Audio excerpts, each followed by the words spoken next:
Clôture dans le vert ce soir à la Bourse de Paris. L'indice parisien gagne 0,29% à 5809 points. L'activité reste cependant relativement réduite sur Euronext Paris avec un volume d'échange de 3 milliards d'euros environ.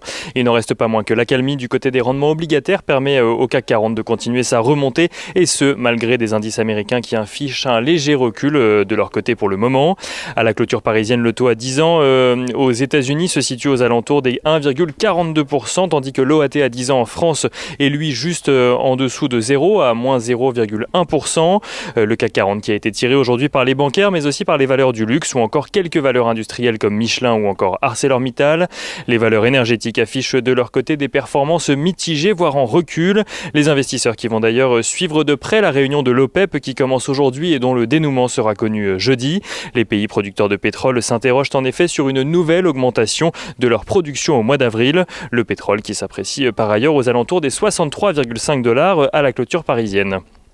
Les investisseurs qui ont également en tête l'alerte donnée par le président de la commission chinoise de régulation bancaire et de l'assurance. Ce dernier a déclaré cette nuit être très préoccupé par des risques de bulles sur les marchés actions américains et européens qui viendraient à se répandre sur les marchés chinois. Selon lui, ces phénomènes sont alimentés par des marchés qui progressent sans lien avec l'économie réelle, soutenus par des politiques monétaires ultra accommodantes, un mécanisme qui tôt ou tard risque de voir les marchés corriger selon lui, une correction qui aurait un impact sur plusieurs marchés asiatiques.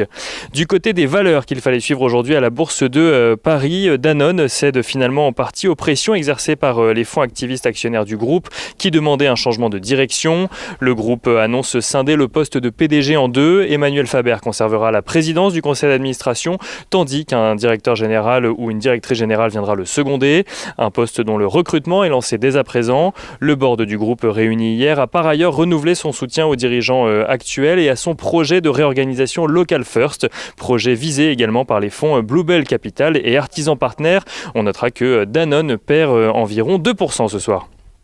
Edenred annonce de son côté relever son dividende d'un peu plus de 7% au titre de son exercice 2020. Un dividende qui s'élèvera donc à 75 centimes d'euros par action. Edenred qui a constaté des résultats en phase avec ses attentes en 2020 et qui vise pour 2021 une croissance d'au moins 6% de son excédent brut d'exploitation. Edenred qui affiche ce soir un recul d'environ 4,4%.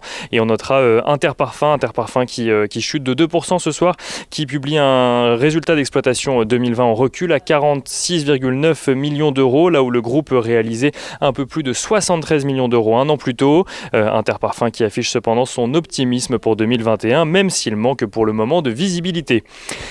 Demain, les investisseurs auront un programme chargé à la Bourse de Paris. Ils découvriront tout d'abord les indices PMI dans le secteur des services en Europe, ainsi que l'indice ISM aux États-Unis pour le mois de février.